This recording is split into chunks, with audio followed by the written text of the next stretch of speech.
Hello everyone, welcome to Magnabrains IIT JEE and NEET channel. मैं अभिषेक कुमार।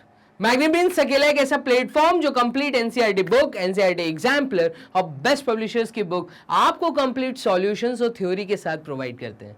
इसी के साथ में अकेला एक ऐसा चैनल जो आपको तैयारी करवा रहा है फाउंडेशन कोर्स की भी। तो Magnabrains IIT JEE and NEET channel 100% free education के साथ आपको तैयारी करवाता है आपके सपनों के exam, that means IIT JEE की भी।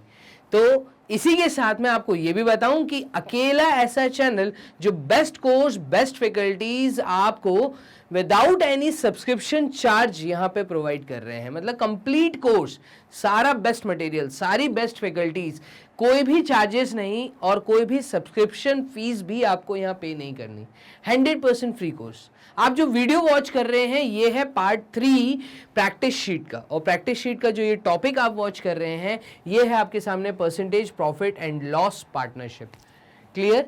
तो यहां पे पूरी उम्मीद करता हूं कि कंप्लीट थ्योरी आपने पढ़ी होगी, आपने उसके बाद कंप्लीट डीपीपीस को सॉल्व किया होगा, उसके बाद आपने प्रैक्टिस शीट 1 और 2 को बहुत अच्छे से समझ लिया होगा।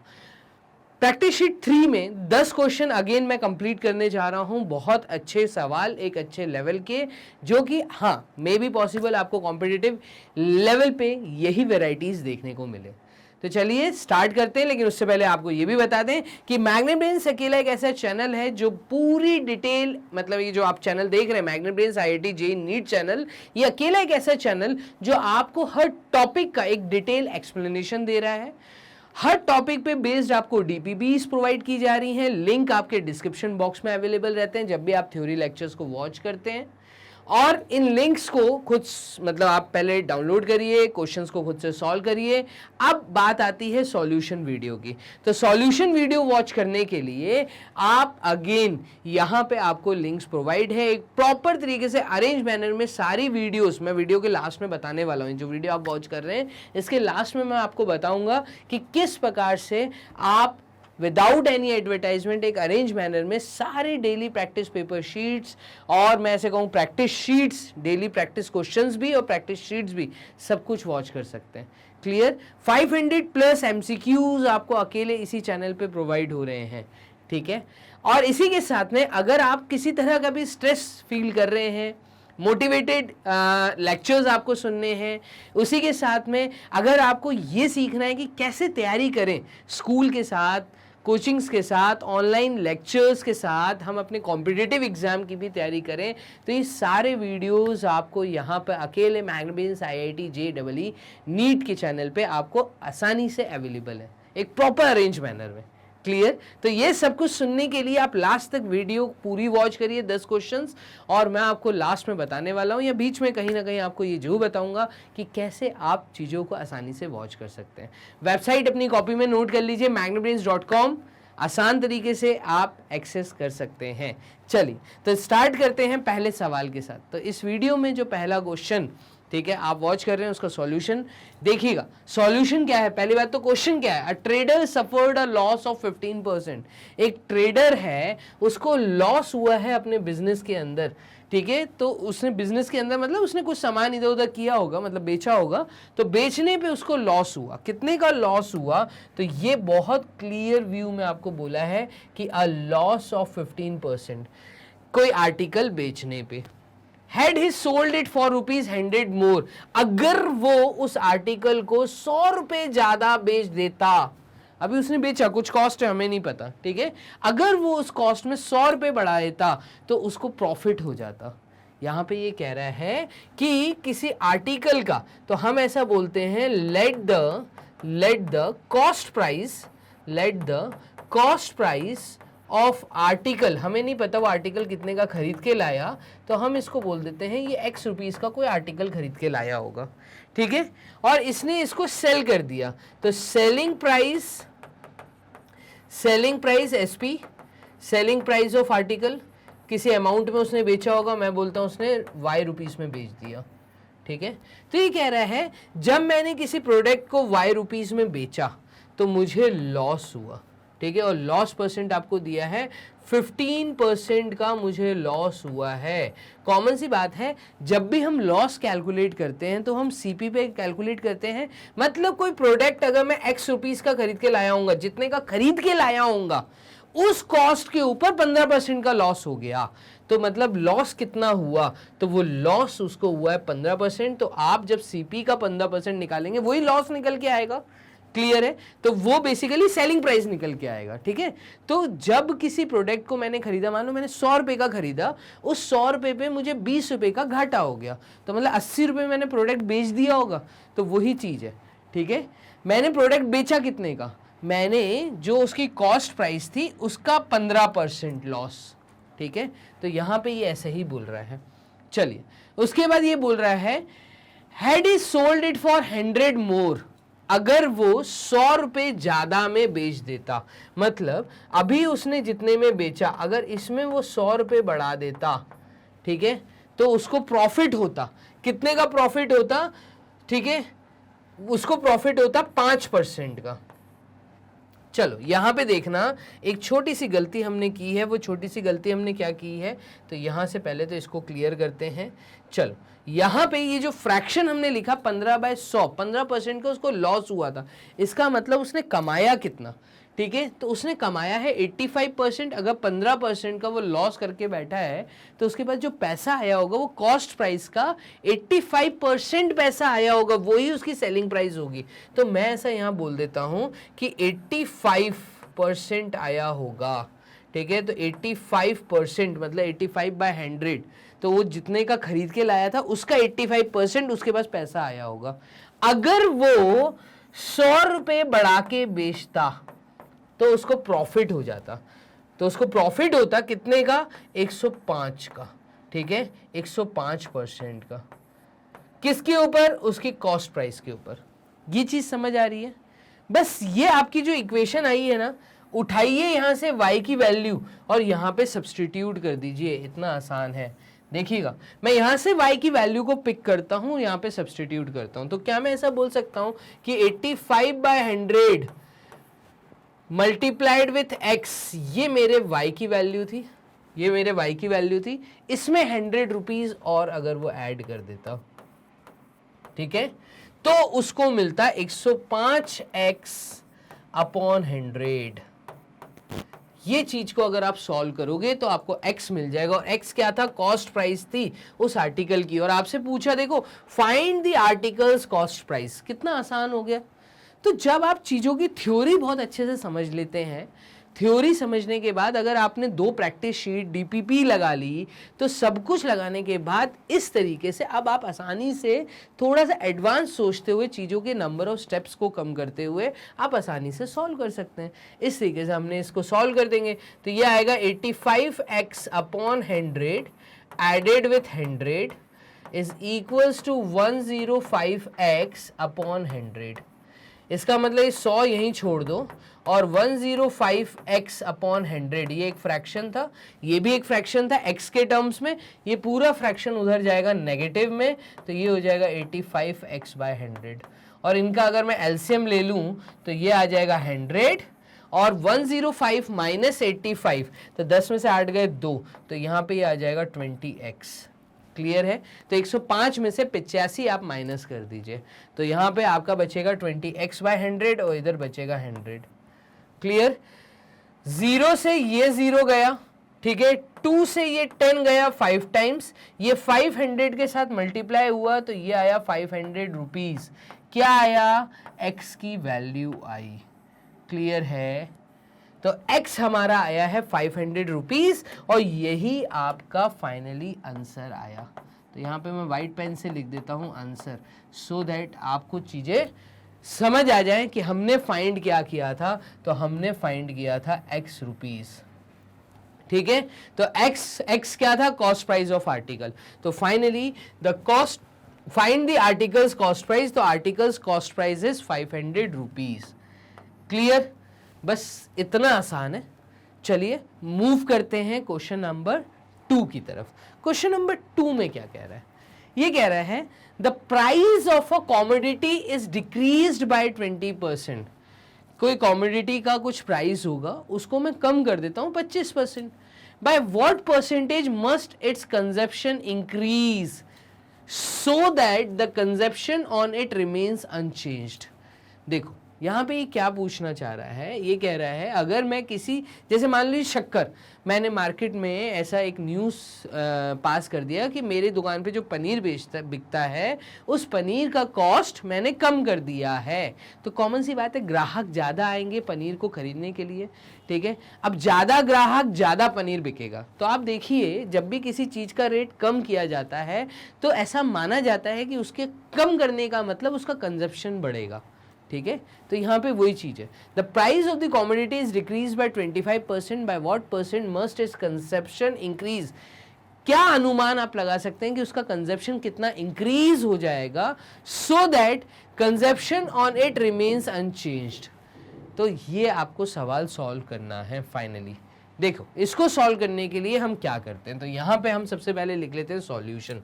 चलिए, consumption on it remains unchanged. अब देखो consumption on it remains unchanged, यहाँ पे थोड़ा सा हमें एक चीज इसमें करेक्ट कर लीजिए, यहाँ पे है expenditure on it remains unchanged, यहाँ पे वर्ड आना चाहिए कि खर्चा उतने का उतना ही रहे। देखो इसका मतलब क्या है, तो कुल मिला के सवाल का मतलब ये है कि मान लो कोई चीज़ पहले 100 रुपये में 100 आइटम बिकते थे, मैं ऐसा बोलता हूँ कि कोई कॉमोडिटी थी, मैं कह रहा हूँ कोई आर्टिकल था, वो 100 रुपीज़ में 100 आर्टिकल थे, तो let the price of 100 commodity, मैं ऐसा बोल देता हूँ, कॉमोडिटी यहाँ पे कोई भी चीज़ हो सकती है, ठीक है, तो 100 कॉमोडिटी इज इक्वल्स टू ₹100। 100 रुपये की चीज़ पहले 100 रुपये में मिलती थी, मतलब 100 आइटम पहले 100 रुपये में मिलते थे। अगर मैं इनमें डिक्रीज कर दूं 25% का, मतलब अब वो 100 कॉमोडिटी जो है वो 75 रुपीज़ में मिलती हैं। If the price of 100 commodity, ठीक है, इज डिक्रीज्ड बोल रहा है, तो इज डिक्रीज्ड बाय 75%, बाय कितना, 25%। तो इसका मतलब ये है कि हम पहले 100 रुपये की चीज़ में अगर 25 रुपये की हम कमी कर देते हैं, तो अब ये जो चीज़ है ये अब हमें बेसिकली 75 रुपीज़ में मिलेगी। इस चीज़ को समझना, तो ये कह रहे हैं हम अपनी कॉमोडिटी के इंक्रीज को कितना बढ़ाएं, percentage must be consumption increase, उसका कंजप्शन कितना बढ़ना चाहिए, तो कंजप्शन इंक्रीज, इसको देखना, परसेंटेज ऑफ कंजप्शन इंक्रीज हम निकालते हैं जब भी, तो इसके लिए हम बोलेंगे कि हमने कितना डिक्रीज किया, तो हमने 25 रुपये डिक्रीज किया, और अब आउट ऑफ 75 हमें कैलकुलेट करना है भाई, पहली चीज़ तो हमने 100 में कंप्लीट 100% यूज़ होता है, 100 रुपये में 100 चीज़ें यूज़ होती थी, अब हमने उसका क्योंकि रेट कम कर दिया, तो आउट ऑफ 75 इंक्रीज वहीं से निकलेगा, मल्टीप्लाइड विथ 100। बस ये है एक आसान तरीका, और इससे आप चीज़ों को सॉल्व कर लें। तो 5 × 5 is 25, and 5 1 times is 5, 5 5 times is 25, 5 1 times is 5, 5 3 times is 15, मतलब 100/3, और 100/3 का मतलब यहाँ पे ये सिंपल से आता है 33 1/3%। ठीक है, हमें अपना क्या करना पड़ेगा, हमें कुल मिला के अपनी जो कंजप्शन है उसको इंक्रीज करना होगा 33 1/2%। ठीक है, तो यहाँ पे कंजप्शन इंक्रीज आएगा so that expenditure remains unchanged. 100 रुपये में ही लेनी है हमें, ठीक है, तो 100 रुपये में अब हम अपना कंजप्शन बढ़ा देंगे, तो 33 1/2% का आप इंक्रीज कर दीजिए। तो कुल मिला के हम इसको एक बॉक्स में डाल देते हैं सो दैट इसको हम क्लियर बोल पाएँ, ये हमारा आंसर है। तो इस तरीके से आपको क्वेश्चन नंबर 2 को सॉल्व करना था। तो यहाँ पे consumption on it remains unchanged, consumption ही हम इंक्रीज कर रहे हैं, तो कंजप्शन तो अनचेंज नहीं रह सकता, उसमें चेंजेस आएंगे, एक्सपेंडिचर सेम रहेगा। तो ये एक छोटी सी आप यहाँ पे चेंजेस कर लेना। क्वेश्चन नंबर 2 के बाद हम मूव करते हैं क्वेश्चन नंबर 3 की तरफ। क्या बोल रहा है, find the single discount equivalent two successive discounts.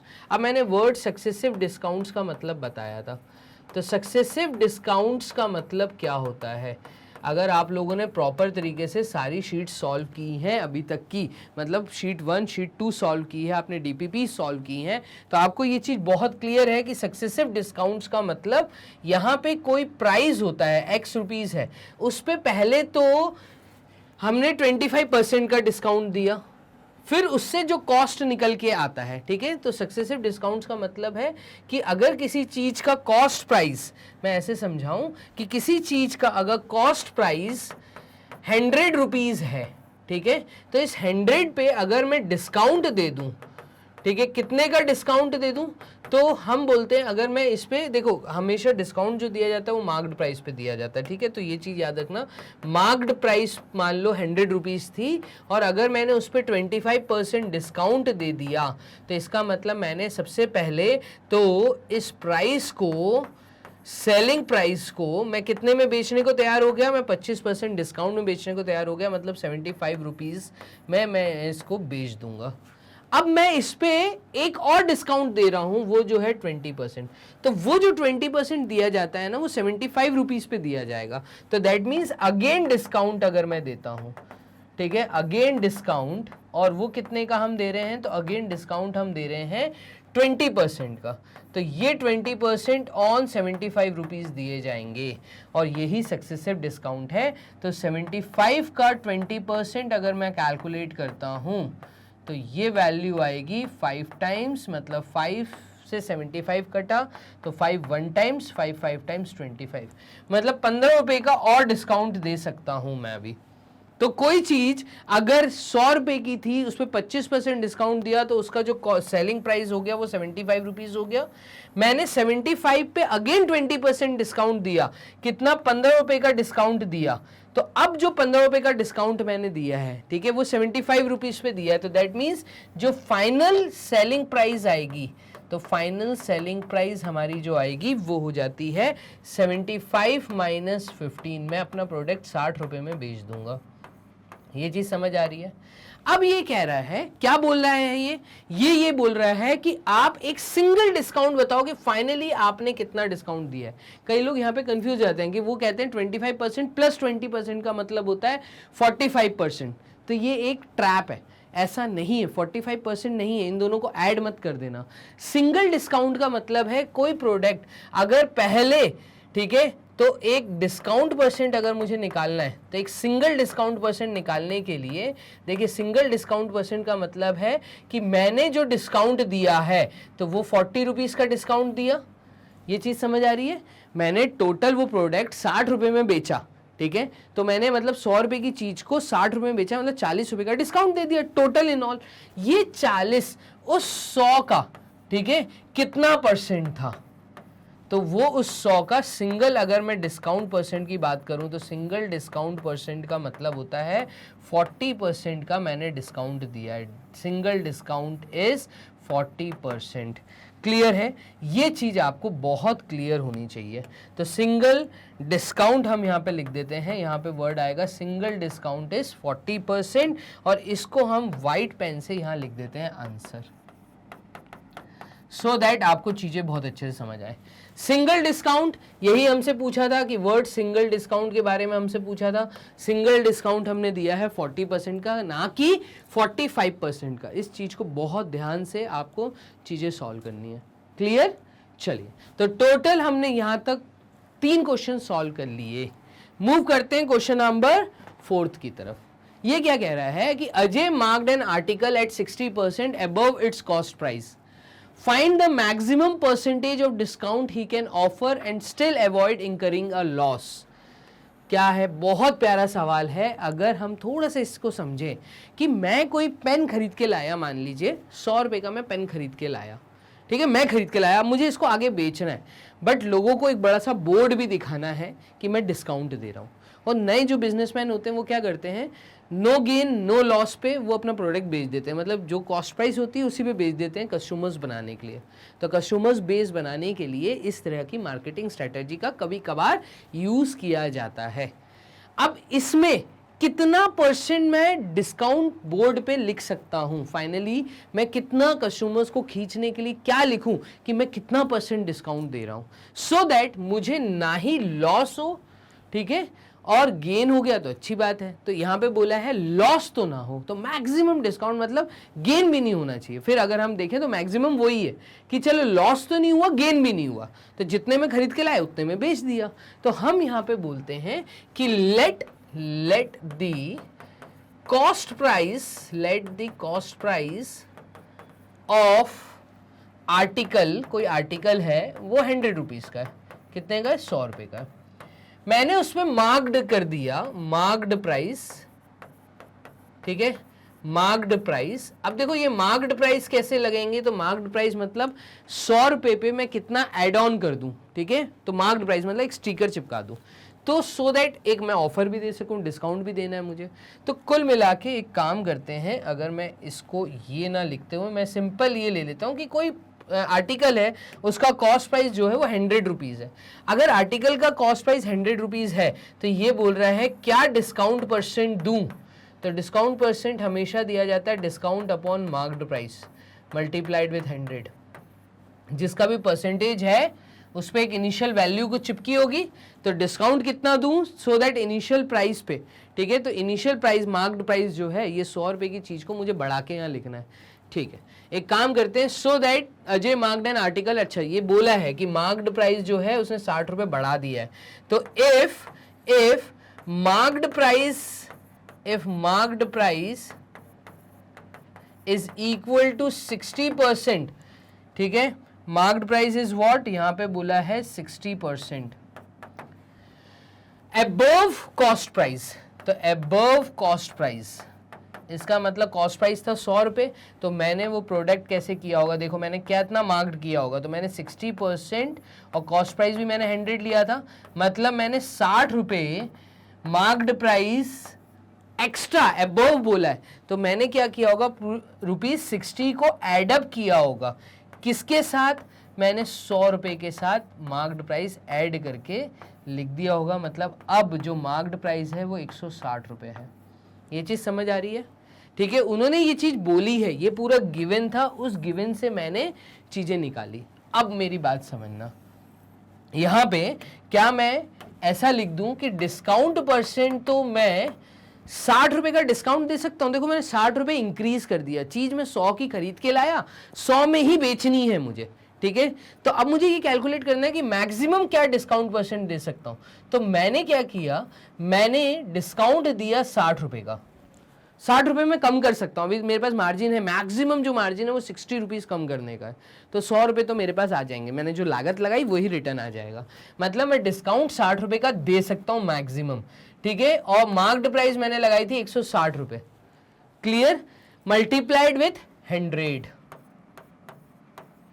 तो हम मैक्सिमम जो डिस्काउंट परसेंट दे सकते हैं वो कैलकुलेट होकर आ जाएगा, और ये आएगा 2 3 times 6 and 2 8 times 16 multiplied with 100, clear.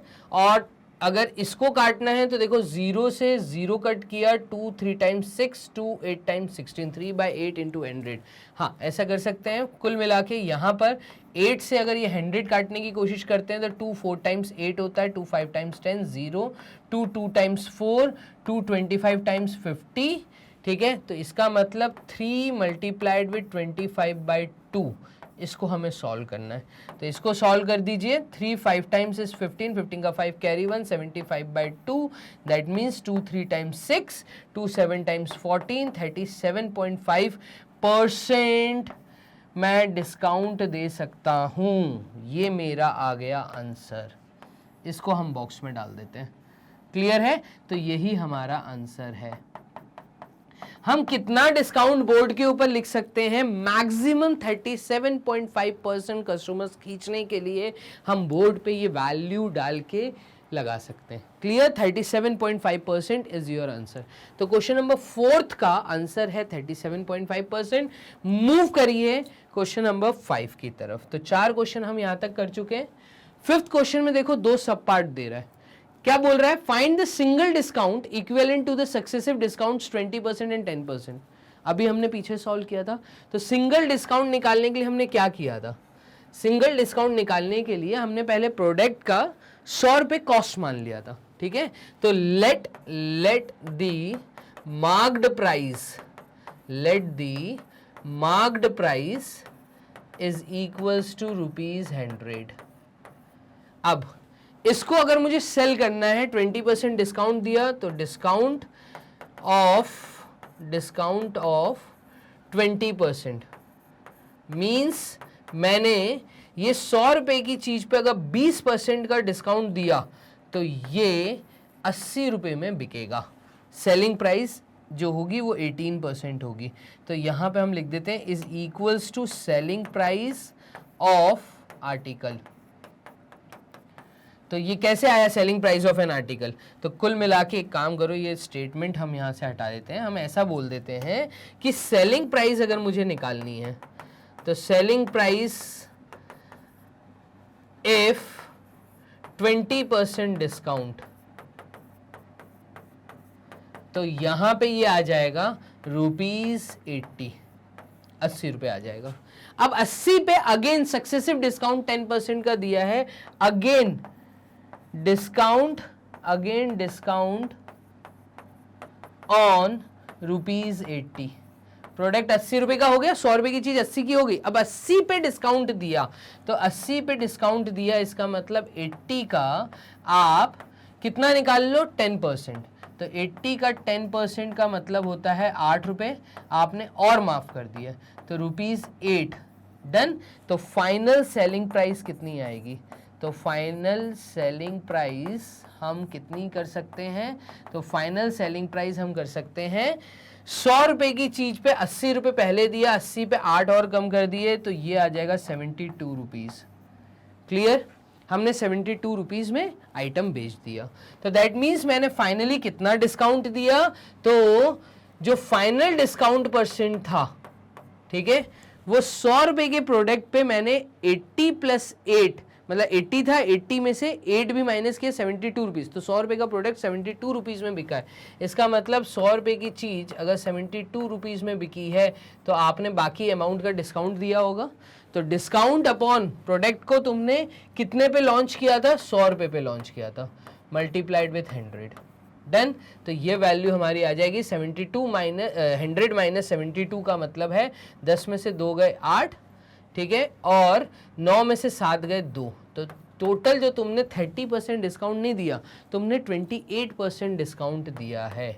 ये तुम्हारा आंसर है। क्लियर है? तो ये फर्स्ट पार्ट का आंसर आया, आंसर ऑफ फर्स्ट पार्ट। और ये जो तुमने सॉल्व किया ये था फर्स्ट पार्ट। क्लियर? इस तरीके से तुमने फर्स्ट पार्ट का 28% निकाला। अब बी पार्ट में क्या कह रहा है? तो बी पार्ट में कह रहा है the price of an article increases by 30%। कोई आर्टिकल है, उसका प्राइस अगर 30% बढ़ जाता है, मान लो 100 रुपए का आर्टिकल है, 30% रेट बढ़ गया, 130 रुपए का आर्टिकल हो गया, by what percentage must it's consumption be decrease? उसका कंजप्शन में कितना कम कर दूं so that the expenditure on it decreases by 9%। देखो वर्ड एक्सपेंडिचर, अभी आपने पीछे एक क्वेश्चन किया था जहां पे ये लिखा था कंजप्शन, जिसको मैंने ठीक करा के एक्सपेंडिचर किया था, तो ये एक्सपेंडिचर ही आता है। तो खर्चा जो है वो 9% कम हो जाए। तो यहाँ पे एक अलग बी पार्ट है, एक अच्छा सवाल, तो इसके बी पार्ट के लिए, ठीक है। तो ये फर्स्ट पार्ट हमने सॉल्व किया, ए पार्ट सॉल्व किया। यहाँ पे पहले हम क्लियरली लिख देते हैं कि हमने ये जो सॉल्व किया है ये ए पार्ट है। चलो ये ए पार्ट है, ठीक है, डन। और यहाँ पे ये जो आंसर हमने दिया है ये भी आंसर जो है ये सिर्फ ए पार्ट के लिए है। तो ऐसे भी क्वेश्चंस आते हैं, ठीक है। आंसर फॉर ए पार्ट कितना? 28%। अब बी पार्ट के लिए हम ले लेते हैं एक ब्लैंक शीट और यहाँ पे चीज़ों को समझते हैं। देखो क्या करना है हमें, तो यहाँ लिख लेते हैं बी पार्ट, और बी पार्ट के लिए हम क्या कर रहे हैं? तो बी पार्ट के लिए इन्होंने हमें बोला था the price of an article increases by 30%। The price of an article increases by 30%। मैं बोलता हूँ लेट नंबर ऑफ यूनिट्स, ठीक है, इज इक्वल्स टू 10। मैं ऐसा मान लेता हूं कि मैं 10 यूनिट का कंजप्शन करता हूं, ठीक है, and the price of 10 units is equals to ₹10, ऐसा मान लीजिए। तो इसके ऊपर जो मेरा खर्चा होता था, एक्सपेंडिचर होता था, क्योंकि इन्होंने एक्सपेंडिचर की बात की है और एक्सपेंडिचर को कम करने के लिए बोला है इन्होंने, तो प्राइस ऑफ 10 यूनिट्स, तो एक्सपेंडिचर मेरा इस पे होता था 10 यूनिट्स मल्टीप्लाइड विथ ₹10। तो ये मेरा जो टोटल खर्चा होता था ये 100 रुपये का खर्चा होता था, ठीक है ना। तो यहाँ पे हमारा खर्चा 100 रुपये होता था पहले। अब ये बोल रहा है कि अगर प्राइस ऑफ एन आर्टिकल 30% बढ़ गया तो इफ प्राइस इंक्रीजेस कितना 30%, तो पहले जो प्रोडक्ट 10 यूनिट 10 रुपए में मिलते थे, अब देयरफॉर यही 10 यूनिट हमें मिलेंगे, 10 यूनिट्स हमें मिलेंगे किस हिसाब से, तो 10 रुपए का 30% अगर मैं निकालता हूं तो वो 3 रुपए निकलेगा। इसका मतलब 10 + 3 ये हमें मिलेगा 13 रुपए में।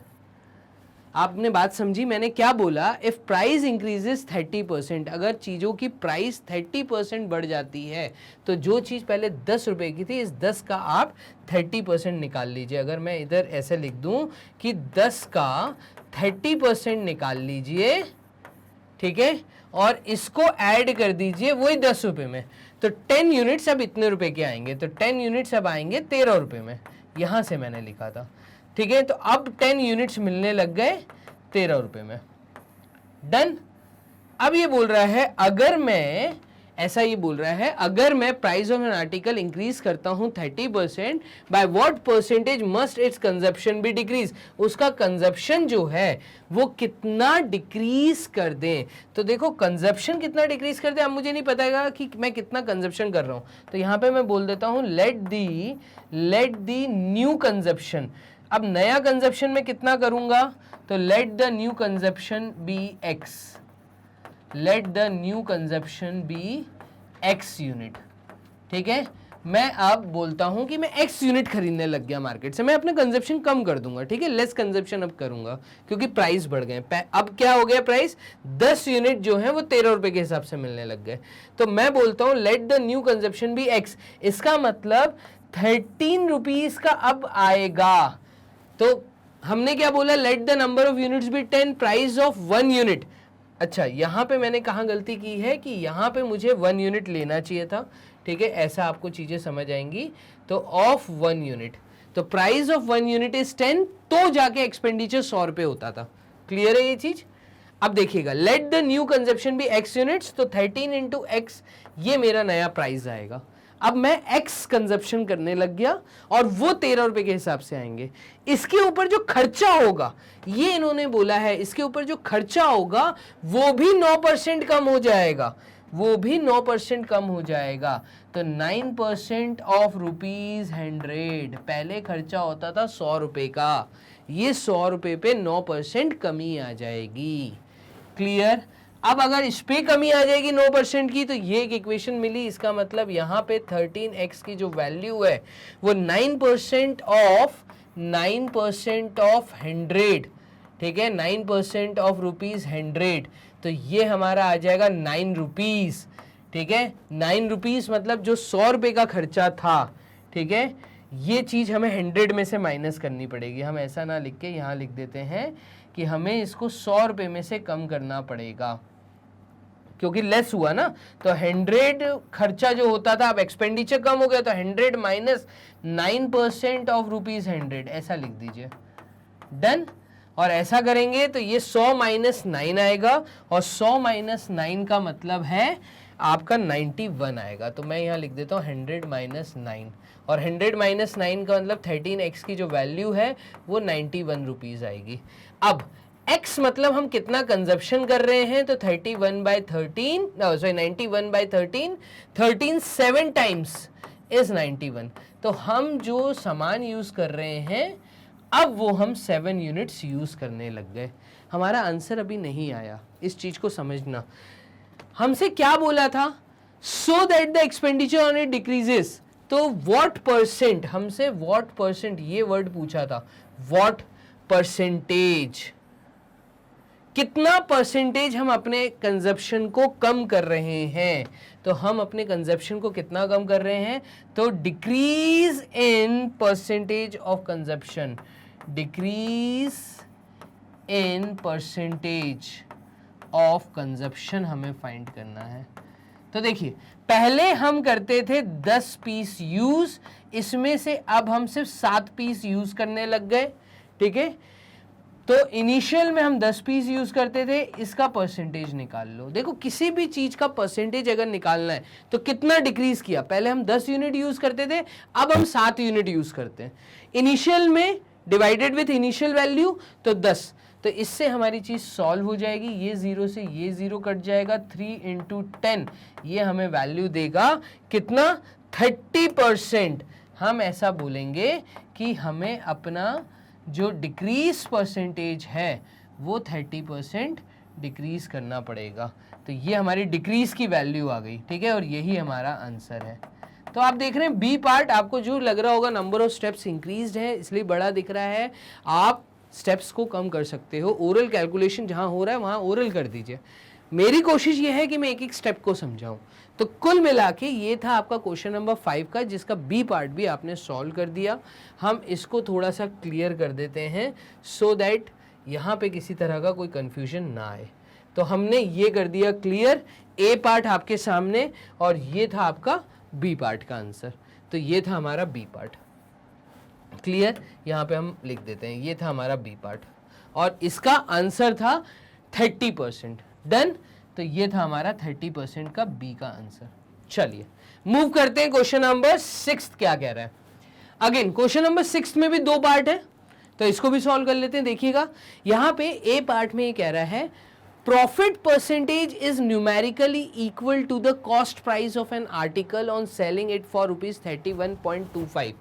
Find the cost price. क्या बोल रहा है, profit percentage is numerically equal, profit percentage equal है, न्यूमेरिकली इक्वल है किसके, to the cost price of an article. किसी आर्टिकल का जो कॉस्ट प्राइस है उसका प्रॉफिट परसेंटेज उसकी न्यूमेरिकली वैल्यू इक्वल है ऑन सेलिंग इट फॉर ₹31.25। तो यहां पे ए पार्ट का solution, solution for a part, देखिएगा ए पार्ट का सॉल्यूशन हम ऐसा बोलते हैं क्योंकि हमें क्वेश्चन में गिवन है सेलिंग प्राइस ऑफ आर्टिकल, और सेलिंग प्राइस ऑफ आर्टिकल है हमारा कितना 31.25, ठीक है।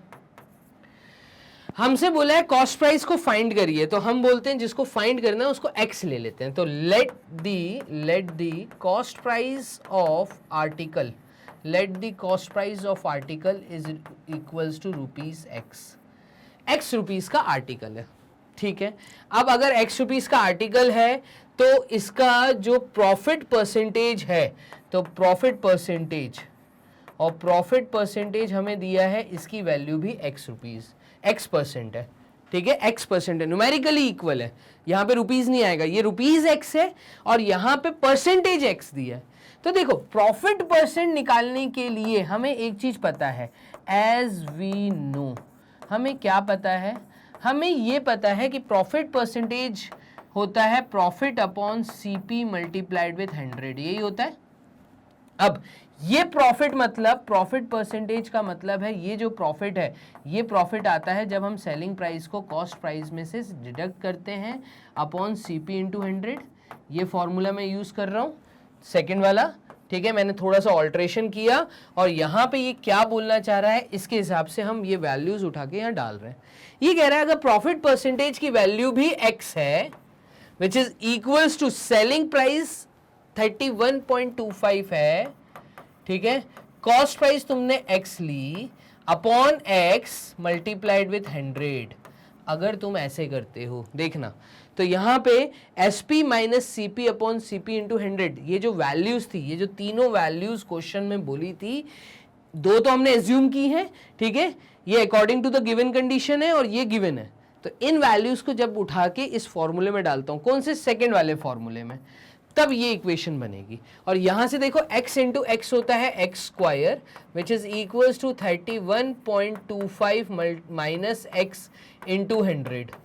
ये पूरी वैल्यू अगर 100 के साथ में मल्टीप्लाई कर दूं तो यहां से एक इक्वेशन मिलेगी और वो मिलेगी x square is equals to 100 से 100 कट जाएगा 3125 माइनस 100x। और इसको अगर मैं एक क्वाड्रेटिक इक्वेशन के फॉर्म में चेंज करूं तो ये हो जाएगा x square plus 100x minus 3125 which is equals to 0। इस इक्वेशन को आप सॉल्व करेंगे आपको x मिल जाएगा। क्लियर है ये चीज? तो यहाँ पे आपको एक क्वाड्रेटिक इक्वेशन को सॉल्व करना है। 8th क्लास ऑनवर्ड्स आपको मिडिल टर्म स्प्लिट सिखाया जाता है, तो 9th क्लास में आप लोग मेरे ख्याल से मिडिल टर्म स्प्लिट सीखते हैं, 8th और 9th दोनों में। तो 8th 9th 10th class students इसको आसानी से सॉल्व कर सकते हैं। देखो क्वाड्रेटिक इक्वेशन इसको हम सॉल्व करेंगे मिडिल टर्म स्प्लिट करके, तो ये हो जाएगा एक्स स्क्वायर माइनस या प्लस 125x कर लेते हैं और माइनस 25 कर लेते हैं। यस ऐसे ही कर सकते हैं। 3125 को मैंने देखा था, तो मिडिल टर्म स्प्लिट कर रहा हूं। देखो 3125 जो है वो 125 इंटू 25 होता है। तो यहाँ पर 5 इंटू 5 इज 25, 5 इंटू 2 इज 10, 11 12, 12 का 2 कैरी 1, 625 क्रॉस 2 इंटू 5 इज 10, 10 का 0 कैरी 1 5, और यहाँ पे ये 2 5 2 5 5 10 और 11 और ये 3125। तो बेसिकली 125 इंटू 25 इज 3125। इसी मिडिल टर्म को मैंने यहाँ पे स्प्लिट किया, डन। और यहाँ से देखिएगा एक x कॉमन आएगा, यहाँ पे x प्लस 125 आएगा। अगेन यहाँ से माइनस 25x कॉमन आएगा, x कॉमन नहीं आएगा, 2 मिनट। यहाँ से माइनस 25 कॉमन आएगा, ब्रैकेट में ये आ जाएगा x plus 125 which is equals to 0। अब x minus 25 and x plus 125 is equals to 0। 9th class में आपको सिखाया जाता है जीरोथ पॉलिनोमियल। आपको एक फैक्टर को इक्वल टू 0 करना है। तो यहाँ पे x माइनस 25 अगर इक्वल टू 0 करूँगा तो x इज इक्वल्स टू 25 आएगा। तो यहाँ से एक मैं शीट ले लेता हूँ, x इक्वल टू 25 एक आंसर आएगा और एक x इक्वल टू माइनस 125 आएगा। माइनस 125 किसी का कॉस्ट प्राइस नहीं हो सकता, तो फाइनली हम x को 25 रुपीज मान के चलेंगे। Therefore cost price of article हमने जो x लिया था वो 25 रुपीज आया। आ जाते हैं सवाल पे वापस। देखिएगा हमने क्या बोला था, let the cost price of article be x। x तुम्हारा निकल आया। क्वेश्चन में हमसे क्या पूछा था, फाइंड द कॉस्ट प्राइस। अच्छा पूछा ही वही था, बस इतना ही पूछा था। तो हमने निकाल लिया कि जो कॉस्ट प्राइस आया आर्टिकल का वो 25 रुपये। 25 रुपये की चीज आप कितने में सेल कर रहे थे, 31.25 में। डन। तो यहां पर यही आंसर हमारा निकल के आएगा। ये आंसर है, answer for a part. Done. चलिए अब बी पार्ट के लिए सॉल्व करें। तो बी पार्ट क्या बोल रहा है, इसके लिए हम लिख लेते हैं सॉल्यूशन। चलिए आ जाते हैं बी पार्ट में क्या बोल रहा है। तो बी पार्ट में ये कह रहा है the cost price of an article. देखिए रफ वर्क्स मैं हटा देता हूं यहां से सो दैट कंफ्यूजन ना हो, चीजें हम सॉल्व करते हुए चल रहे हैं। ये पहले क्वेश्चन के अंडरलाइंस को हटा दिया। चलिए बी पार्ट में ये क्या कह रहा है, बी पार्ट में ये कह रहा है the cost price of an article is 40%। किसी भी आर्टिकल का अगर cost price 40% of the selling price है and the selling price is 80% of the marked price, if the discount is 62.5 then find the cost price. अब देखो बहुत प्यारा सवाल और ये कॉम्पिटिटिव लेवल पे आता है। यहां पे बोल रहा है एक आर्टिकल का जो कॉस्ट प्राइस है, देखना कॉस्ट प्राइस ऑफ आर्टिकल ये कितना है। तो cost price of an article आपसे बोल रहा है 40% ऑफ सेलिंग प्राइस। तो ऐसे का ऐसे लिख लेते हैं, देखिए 40% ऑफ एसपी। डन। उसी आर्टिकल का जो सेलिंग प्राइस है, selling price of an article, ये भी आपको दिया हुआ है। और ये कितना दिया हुआ है देखिएगा, of the selling price, and the selling price is 80% of the marked price. तो सेलिंग प्राइस कितना है, 80% ऑफ मार्क्ड प्राइस। अच्छा अब क्या क्वेश्चन में मार्क्ड प्राइस भी दिया हुआ है। तो इफ द डिस्काउंट, नहीं डिस्काउंट गिवन है। देखो डिस्काउंट कितना बोल रहा है, तो डिस्काउंट वो बोल रहा है, डिस्काउंट हमें क्लियरली अमाउंट रुपीज में दिया हुआ है, डिस्काउंट का अमाउंट दिया हुआ है। डिस्काउंट अगर मैं 62.5 रुपीज का कर रहा हूं तो 62.5 का अगर मैं डिस्काउंट दे रहा हूं तो आप बताइए इस आर्टिकल का, नेक्स्ट क्वेश्चन पे आ गए हम, 2 मिनट। इस आर्टिकल का if the discount is 62.5 then find the cost price. इस आर्टिकल का कॉस्ट प्राइस बताइए। एक अच्छा सवाल है ये। देखो हम इसको कैसे करेंगे, तो इस केस में हम बोलते हैं लेट द मार्क्ड प्राइस, यहाँ पे अभी इशू क्या है, हमें मार्क्ड प्राइस नहीं पता, तो let the marked price be rupees x. हम बोलते हैं मार्क्ड प्राइस कितना है, एक्स रुपीज है। अब सेलिंग प्राइस जो है वो 80% है एक्स का, therefore selling price is equals to 80% of rupees x. Done. Cost price कितना बोल रहा है, देयरफॉर कॉस्ट प्राइस कितना बोल रहा है, तो कॉस्ट प्राइस कह रहा है 40% ऑफ सेलिंग प्राइस। तो सेलिंग प्राइस था हमारा 80, तो ये बोल रहा है 40%, मतलब 40/100, 40% ऑफ किसका, एसपी का, तो 40% ऑफ सेलिंग प्राइस, तो सेलिंग प्राइस है हमारा इतना। डन। ये ऐसा बोल रहा है, तो ये चीज हमें एसपी और सीपी फाइनली निकल के आया। ठीक है। अब डिस्काउंट हमेशा दिया जाता है मार्क्ड प्राइस के ऊपर, डिस्काउंट दिया जाता है हमेशा मार्क्ड प्राइस के ऊपर। तो हम एक ब्लैंक शीट ले लेते हैं, देखो यहां पे समझा। अब हम बोल रहे हैं since discount is given on marked price, therefore marked price थी, therefore डिस्काउंट जो होगा, ये डिस्काउंट हमें बोल रहा है, ये डिस्काउंट होगा, मार्क्ड प्राइस थी एक्स के ऊपर। ठीक है, तो एक्स रुपीज हमारी मार्क्ड प्राइस थी, डिस्काउंट हमें कितना मिला, तो मार्क्ड प्राइस के ऊपर हमें ये डिस्काउंट मिला है कितने का, डिस्काउंट इज रुपीज 62.5, तो हमें 62.5 डिस्काउंट मिला। ठीक है, टोटल डिस्काउंट जो मिला था वो हमें 62.5 मिला था, और डिस्काउंट मतलब इन ऑल टोटल आपको मार्क्ड प्राइस के ऊपर डिस्काउंट दिया होगा, तो आपका ये सेलिंग प्राइस निकला होगा। ऐसे निकाल लीजिए, देखो अगर मैं सिंपल लैंग्वेज में लिखूं तो आपका प्रोडक्ट कितने का बिका, देखिए selling price is equals to marked price minus discount 62.5।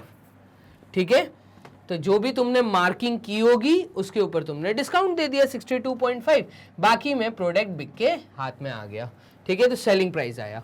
अब सेलिंग प्राइस तो आपको पता है, सेलिंग प्राइस कितनी है, तो सेलिंग प्राइस है 80/100 इंटू एक्स। तो सेलिंग प्राइस कितनी है हमारी, सेलिंग प्राइस है 80/100, 80/100 इंटू एक्स, 80x/100 ऐसा लिख दे, ये सेलिंग प्राइस है, which is equals to x minus 62.5। Clear. और इसको हम सॉल्व कर सकते हैं, देखो यहां से ये -62.5 इधर ले जाओ, ये इधर ले आओ, तो ये आ जाएगा 62.5 इस साइड आ गया, और x माइनस 80x/100 यहाँ आ गया, और इसको सॉल्व करेंगे तो ये आ जाएगा 62.5 is equals to 100x minus 80x is 20x, 20x/100। Done. और यहां पे इसको सॉल्व करने पे आ जाएगा 625/10, डेसिमल हटाया, ये इंटू 100 ऊपर गया और नीचे 20 आ गया, which is equals to x।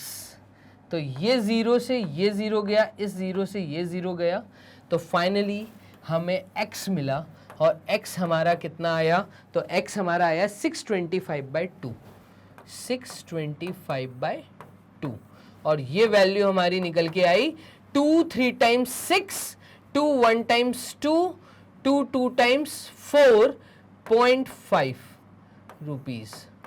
x था क्या, आ जाइए क्वेश्चन में पीछे, x हमारा क्या था, तो यहाँ पे x था हमारा, हमने क्या लिया था x को, x हमने लिया था मार्क्ड प्राइस को, तो हमारे ऑब्जेक्ट का मार्क्ड प्राइस आया है। अभी इस चीज को समझना, आंसर नहीं आया है। क्वेश्चन में हमसे क्या पूछा था, क्वेश्चन में हमसे पूछा था find the cost price, find the cost price हमसे पूछी थी, और कॉस्ट प्राइस देखिए हम कैसे निकालेंगे।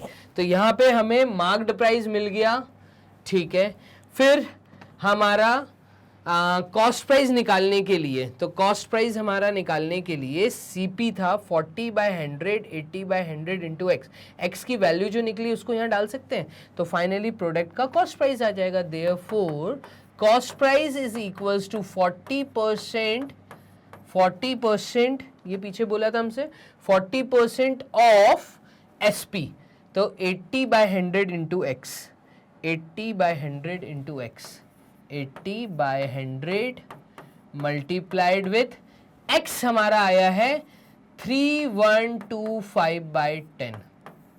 क्लियर? ये डेसिमल रिमूव किया, अपॉन में 10 आया।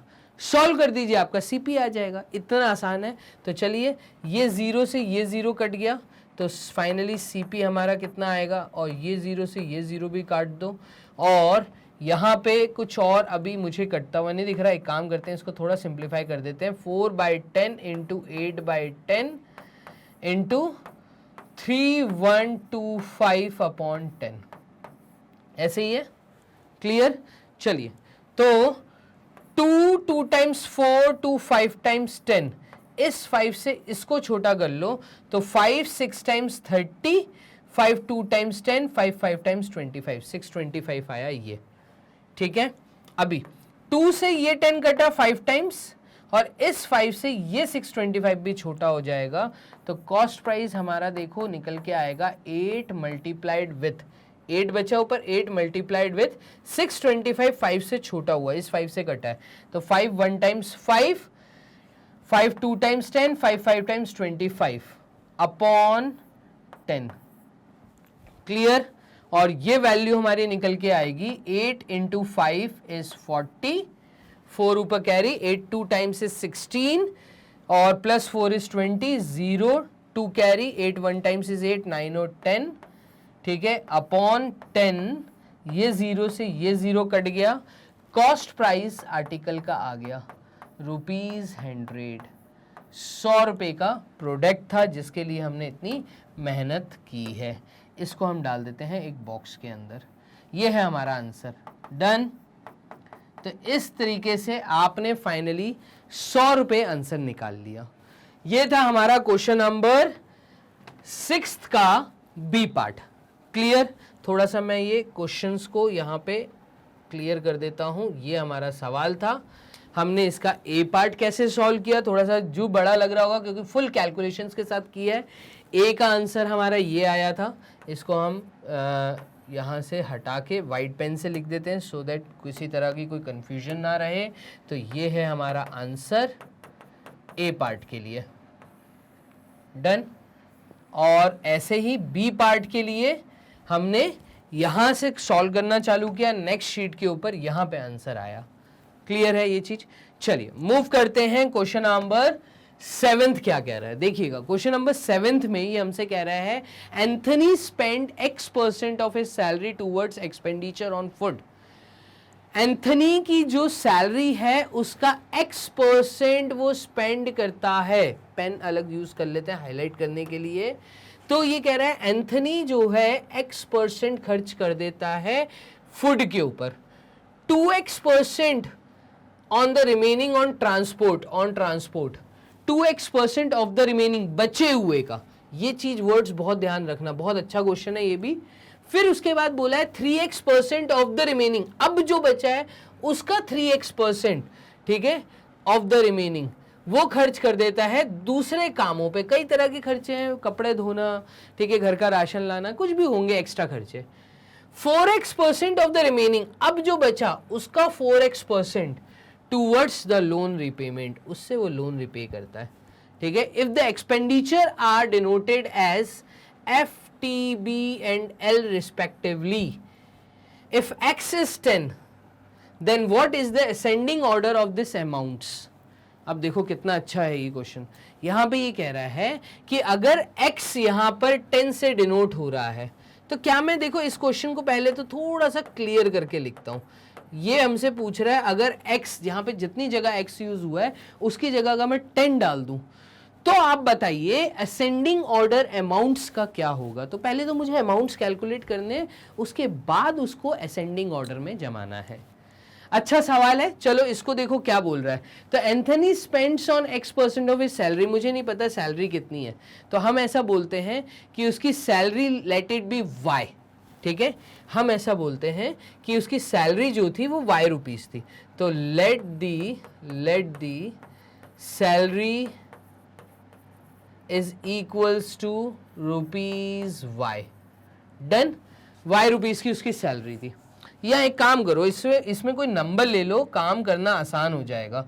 तो यहाँ पे हम एक काम कर लेते हैं, यहाँ पे y ना लिखते हुए हम इसको असाइन कर देते हैं 1000 रुपये, ठीक है। उसकी सैलरी थी 1000 रुपीज़, ऐसा हम मान लेते हैं। तो लेट द सैलरी बी ₹1000। अब एंथनी खर्चा कर रहा है, तो एक्सपेंडिचर, सारे एक्सपेंडिचर लिख लेते हैं। अब वो खर्चे कहाँ कहाँ कर रहा है, तो देखना, वो फूड के ऊपर कर रहा है, यही लेटर बोला था एफ। फिर फूड के बाद वो कर रहा है ट्रांसपोर्ट के ऊपर खर्चा। ट्रांसपोर्ट के बाद यहाँ पे लिखा हुआ है टूवर्ड्स द वेरियस बिल्स, जिसको हम यहाँ पे बी लिख देते हैं, बिल्स के ऊपर कुछ खर्चे हैं उसके। और फिर भी कुछ पैसा बचा है जिसको उसने लोन रिपे करने के लिए लगाया, ठीक है। तो ये उसका एक्सपेंडिचर है। अब एक्सपेंडिचर लिख लेते हैं। तो अगर वो खाने की बात करें तो फूड के ऊपर कितना खर्चा कर रहा है, वो जो कमा रहा है उसका 10%, एक्स इन्होंने बोला है, if x is equals to 10, ऐसा इन्होंने बोला है। अगर x की वैल्यू 10 है तो f is equals to food के ऊपर वो 10% खर्चा कर रहा है जो वो कमा रहा है। अब वो कमा रहा था 1000 रुपये, 1000 रुपये में से 10% तो वो खाने पे खर्च कर देता है। इसका मतलब 1000 का अगर मैं 10% निकालता हूं तो ये हमारा आ जाएगा 100 रुपीज, रुपीज 100। देखिए मैंने 1000 रुपये का 10% निकाला तो यहाँ पे 10 इंटू 10 100 रुपीज आया, डन। अब उसके पास रिमेनिंग कितना बचा, तो उसके पास 100 रुपये तो चले गए, अब उसके बाद 900 रुपये बचे, तो ही लेफ्ट विथ 900 रुपीज़। ऐसा एक प्रॉपर पूरे फॉर्म में हम लिखते हुए चलते हैं। देखो यहाँ पे वाइट पेन का यूज़ करते हैं, कलरफुल पेन का यूज़ करते हैं, आपको चीज़ें बहुत अच्छे से समझ आएंगी। यहाँ पे मैं बोल रहा हूँ नाउ रिमेनिंग अमाउंट, बचा हुआ अमाउंट, ठीक है, बाय नाउ रिमेनिंग अमाउंट। तो रिमेनिंग अमाउंट जो है वो है 900 रुपये। 100 रुपये तो उसने खाने पे खर्च कर दिया, 900 रुपये उसके पास बचा है। अब 900 रुपये में से वो खर्चा कर रहा है कहाँ पे, तो 900 रुपये में से वो ट्रांसपोर्ट के ऊपर खर्चा कर रहा है। क्लियरली बोला है 2x% of the remaining on transport. देखिएगा ट्रांसपोर्ट का लिख ले पेन का चेंज करके, तो ट्रांसपोर्ट पे वो खर्चा कर रहा है 2x% ऑफ रिमेनिंग। तो 2x% मतलब x अगर 10 है तो ये 20% आएगा, 20% ऑफ रिमेनिंग। तो रिमेनिंग था 900, एक काम करते हैं यहाँ पे लिख देते हैं 900। तो 20% ऑफ 900 मतलब ये कितना आया, तो ये हमारा निकल के आएगा 20% मतलब 20/100 ऑफ 900, ऑफ 900। तो ये 2 0, ये 2 0, तो ये आ जाएगा ₹180, ठीक है। तो 180 रुपये इसने खर्च कर दिए। अभी यहाँ पे नाउ रिमेनिंग दोबारा से वाइट पेन से लिख लेते हैं। तो पहले तो हम रबर से इसको रब करें, 10 तो उन्होंने दिया था वो हमें याद रहेगा। चलिए इधर देखिएगा, हम यहाँ पे लिखेंगे नाउ रिमेनिंग अमाउंट, ठीक है। और अब कितना बच रहा है, तो 900 रुपये में से 900 था पहले, 900 में से 180 भी गया, तो 900 में से 100 गया तो 800, 800 में से 80 गया तो ये आ जाएगा 720। तो यहाँ पे ₹720 अब हमारे पास रिमेनिंग है, ठीक है। इस लड़के के पास रिमेनिंग है, कौन, एंथनी के पास। अब 720 में से वो ट्रांसपोर्ट के बाद खर्चा कर रहा है बिल्स के ऊपर। तो चलिए ये देखिएगा, बिल्स के ऊपर खर्चा कर रहा है, पेन का कलर चेंज करके हम यहाँ पे लिख देते हैं बिल के ऊपर वो खर्चा कितना कर रहा है, तो बिल के ऊपर 3x% of the remaining towards various bills. तो 3x मतलब 30%, ठीक है, 30% ऑफ 720, बचा हुआ कितना है 720 है, तो 30% ऑफ 720, तो ये हमारा कितना निकल के आएगा। चलिए 30%, तो 30/100 मल्टीप्लाइड विथ 720, 0 से ये 2 zeros कट गए और ये आएगा 3 × 2 is 6, 3 × 2 is 6, 3 × 7 is 21। तो 216 रुपये ये खर्च कर रहा है किस चीज़ पे, ये खर्च कर रहा था वेरियस बिल्स पे। तो नाउ रिमेनिंग, अब बचा हुआ अमाउंट कितना है, तो ये लिख लेते हैं नाउ रिमेनिंग अमाउंट और ये अमाउंट जो है रिमेनिंग ये आ जाएगा 720 में से आप माइनस कर दीजिए 216 रुपये, तो ये हमारा आ जाएगा 10 में से 6 गए 4, ठीक है, 1 में से 1 गए 0 और 7 में से 2 गए, तो 7 गया 6 गया 5, ठीक है, तो 504 रुपये अब रिमेनिंग अमाउंट है।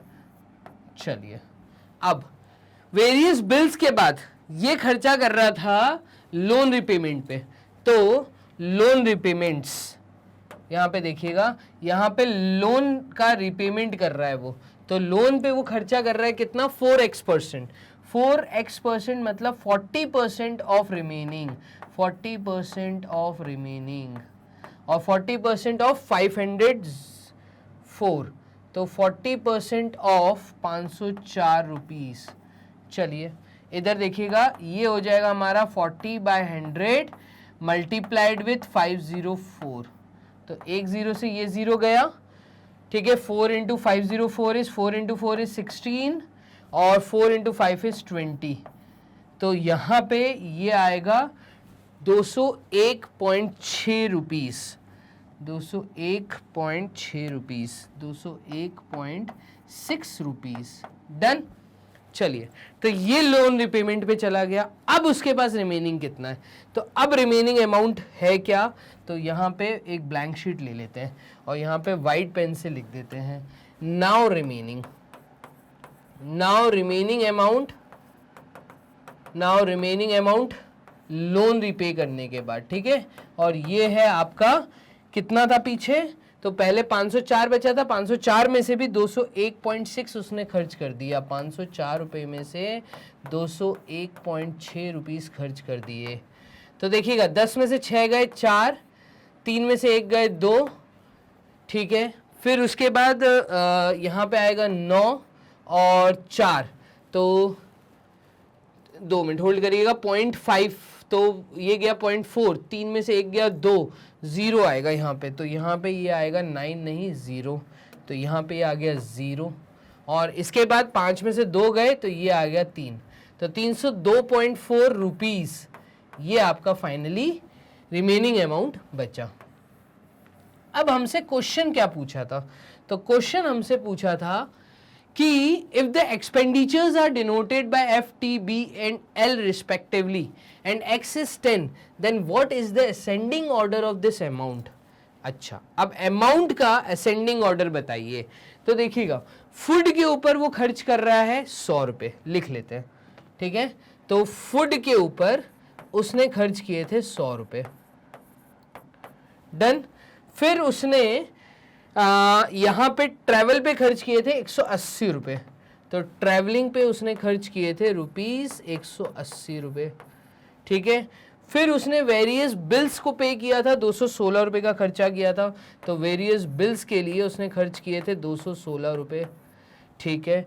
फिर उसने यहाँ पे पीछे आ जाते हैं, बिल्स के बाद बिल्स है ना, रिमेनिंग बिल्स, तो नाउ रिमेनिंग 504, 216 यहाँ खर्च कर दिए थे। लोन के ऊपर उसने खर्च किए थे 201.6, तो लोन के ऊपर उसने खर्च किए थे 216.6, यही था, तो 201.6 लोन के ऊपर 201.6 था, 201.6, 201.6। अब वो कह रहा है FTBL इन वैल्यूज को अरेंज करना है इन असेंडिंग ऑर्डर, असेंडिंग मतलब कम से ज्यादा की तरफ, तो कम से ज्यादा की तरफ, तो ये आ जाएगा F कम, फिर उसके बाद खर्चा बढ़ा 180, उसके बाद उसने लोन रिपे किया और उसके बाद उसने वेरियस बिल्स पे खर्चा किया है, तो ये एक असेंडिंग ऑर्डर यहाँ पे अरेंज होगा। ये मेरा आंसर है, क्लियर है। तो आंसर क्या है, तो आंसर है F, T, L और B, यही लेटर्स हमें दिए थे, क्वेश्चन में आ जाते हैं, तो F, T, B and L respectively. What is the ascending order of this amounts, वो हमने असेंडिंग ऑर्डर यहाँ पे अरेंज कर दिया। तो आप भी ऐसे ही करिए, 100 रुपये, 1000 रुपये, 2000 रुपये, 5 रुपये, 5000 रुपये, आप जितना असाइन कर सकते हैं उतना असाइन कर दीजिए। हमने असाइन करके यहाँ पे देखा कि फाइनली इस तरीके से खर्चे हो रहे थे, तो FTLB हमने इस तरीके से इसको अरेंज किया। First is on food, then travel, then loan, then आपके वेरियस बिल्स पे वो खर्चे ले रहा है, तो ये असेंडिंग ऑर्डर हो गया। चलिए मूव करते हैं क्वेश्चन नंबर 8, टोटल 10 क्वेश्चन है। वीडियो में जितने सवाल हैं इन सब को एक बार खुद भी सॉल्व करिएगा। क्लियर है? चलिए क्वेश्चन नंबर 8 में ये कह रहा है 3 merchants A, B and C marked 3 identical articles each at rupees 2000. A sold his article after 2 successive discounts. अब बात को समझना, 3 शॉपकीपर्स हैं, मैं ऐसा बोल रहा हूं, ठीक है। पहले शॉपकीपर ने भी अपने आर्टिकल को 2000 रुपये मार्क किया है, सेम आर्टिकल है, ठीक है। मान लीजिए एक पेन बेच रहे हैं या एक वॉच बेच रहे हैं या कुछ भी कोई एक आर्टिकल बेच रहे हैं, कोई भी एक आइटम है जो ये लोग बेच रहे हैं, ठीक है। ए उस आर्टिकल को 2000 में बी ने भी मार्क किया है, सी ने भी 2000 मार्क किया है। ए sold his article after 2 successive discounts 30% each. तो यहां पे सक्सेसिव डिस्काउंट दिया गया, सक्सेसिव डिस्काउंट मिला इस शॉप के ऊपर। और सक्सेसिव डिस्काउंट कैसे मिला? 30% देन 30%, ठीक है, ये सक्सेसिव डिस्काउंट है। Be sold his article after successive discount of 40% and 20%। इसके ऊपर भी सक्सेसिव डिस्काउंट दिया गया है, बट इसका डिस्काउंट देने का तरीका था 40% और देन उसके बाद 20%, ठीक है। फिर इसके बाद इन लोगों ने बोला कि C sold his article after successive discount of 50%। यहां इसने भी सक्सेसिव डिस्काउंट दिया, 50% पहले and then 10%। Then find the highest selling price. आप बताइए किसने सेल ज्यादा अमाउंट का किया है, ये इन्होंने डाटा दिया है। तो सक्सेसिव डिस्काउंट हमें दिया हुआ था, ठीक है, और सक्सेसिव डिस्काउंट का परसेंटेज हमने उसके नीचे लिखा हुआ है। तो ए ने, बी ने, सी ने। चलो अब सक्सेसिव डिस्काउंट देखिएगा। तो यहाँ पे 2000 रुपये का मार्क्ड प्राइस था। देखिएगा, अगर मैं बात करता हूँ यहाँ पे कलर चेंज करके, तो ए का केस देखिएगा। एक ने 2000 रुपये किसी की कीमत रखी थी, 2000 पे उसने सबसे पहले डिस्काउंट दिया है 30% का। तो सबसे पहले 30% का अगर डिस्काउंट दिया तो ये प्रोडक्ट 30% डिस्काउंट करने के बाद पड़ा 600 रुपये का डिस्काउंट हुआ है, ठीक है। तो डिस्काउंट इज 600 रुपीज़। तो ये प्रोडक्ट का जो मार्क्ड प्राइस आया होगा, ठीक है, अब ये जो सेलिंग प्राइस बेसिकली आया होगा, ऐसे आप लिख लीजिए कि सेलिंग प्राइस जो अब आया होगा वो आया होगा 2000 माइनस 600। तो 2000 माइनस 600 1400 रुपीज़। अब बंदे ने और डिस्काउंट मांगा, ठीक है, तो 1400 पे अगेन डिस्काउंट दिया, अगेन डिस्काउंट कितने का दिया?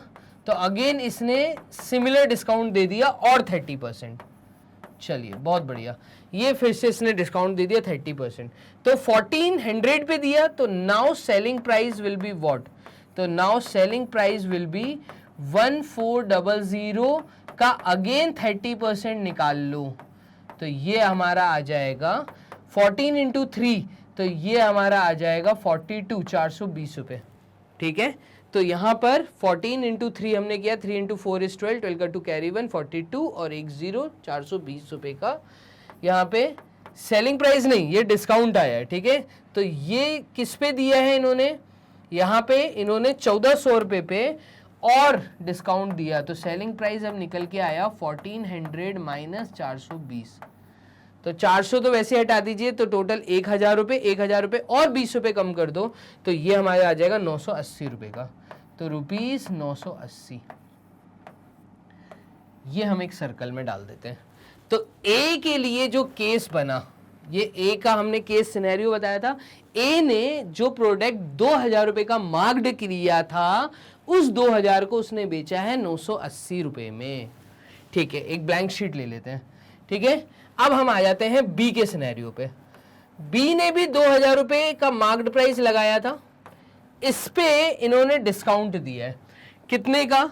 40% का पहले, तो 40% का डिस्काउंट दिया। देखो 40% का डिस्काउंट दिया, तो 2000 पे इसने 2000 पे 40% का डिस्काउंट दिया। तो 2000 में से आप माइनस कर दीजिए, कितना माइनस करेंगे? तो 20 से 20 गए, 2 इंटू 4 इज 8, ठीक है, और 800 रुपये का डिस्काउंट दिया।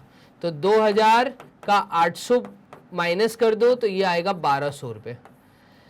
अब 1200 रुपये पे इसने अगेन 20% का डिस्काउंट दिया, तो अगेन 20% का डिस्काउंट दिया, तो 1200 पे माइनस कर दो 1200 पे अगेन कितना डिस्काउंट है, तो ये है 20%। डन। और ये 20 से 20 कटे तो ये आ जाएगा आपका 1200 में से आप माइनस कर दो, कितना माइनस कर देंगे, तो 20 से ये 20 गए तो 2 इंटू 2 इज 4 एंड 240 रुपये माइनस कर दीजिए। तो ये जो प्रोडक्ट बिका होगा ये बिका है 960 रुपये में। देखिए 1200 में से 200 गए तो 1000 में से 40 गए 960 रुपीस। तो ये सेलिंग प्राइस आई है बी के लिए, ठीक है, तो ये सेलिंग प्राइस है। चलिए अब हम सिनेरियो पकड़ लेते हैं सी वाली शॉप का। सी वाले ने भी 2000 रुपये की मार्किंग की थी और 2000 पे डिस्काउंट भी मिला है, मार्किंग के ऊपर डिस्काउंट मिला, कितना 50% एंड 10%, तो 50%। चलिए इसका सबसे पहले तो हम 50% निकाल लेते हैं, तो ये हमारा आ जाएगा 2000 का, आप माइनस कर दो, 20 से यहाँ 20 गए, 2 इंटू 5 इज 10 और 1000 रुपये, तो यहाँ पे 1000 रुपये का सीधा इसने 50% का डिस्काउंट दे दिया, ठीक है। अब इसने फिर से सक्सेसिव डिस्काउंट दिया, मतलब 1000 रुपये पे इसने कहा 1000 में से भी माइनस कर दूंगा, कितना माइनस कर दूंगा, तो 1000 रुपये में से अगेन मैं 10% माइनस कर दूंगा, ठीक है। तो देखिएगा 10% का डिस्काउंट था, यस, तो इसने बोला 10% माफ कर दूंगा, 20 गए 100, तो यहाँ पे देखिएगा 1000 रुपये पे 100 रुपये ये कट गए, तो 900 रुपये का प्रोडक्ट बिका, 900 रुपीज का, ये सी शॉप पे बिका है, ठीक है। अब हमसे सवाल क्या पूछा था, तो हमसे सवाल पूछा था, अगर हम इधर आ जाएं तो सवाल था हमारा कि find the highest selling price, किसने महंगा बेचा है, किसने महंगा बेचा। तो देखो ए ने 980 का बेचा, बी ने 960 का बेचा और सी ने 900 का बेचा, सबसे महंगा ए ने बेचा है। सबसे महंगा किसने बेचा, तो यहाँ पे था ए ने सबसे महंगी सेल की है, तो मेरा आंसर बेसिकली ये है। क्लियर। तो यहाँ पे हम आंसर लिख लेते हैं इस शीट के ऊपर, देयरफॉर वाइट पेन से लिख देते हैं आंसर। तो आंसर हमारा क्या आएगा, आंसर हमारा आएगा A sold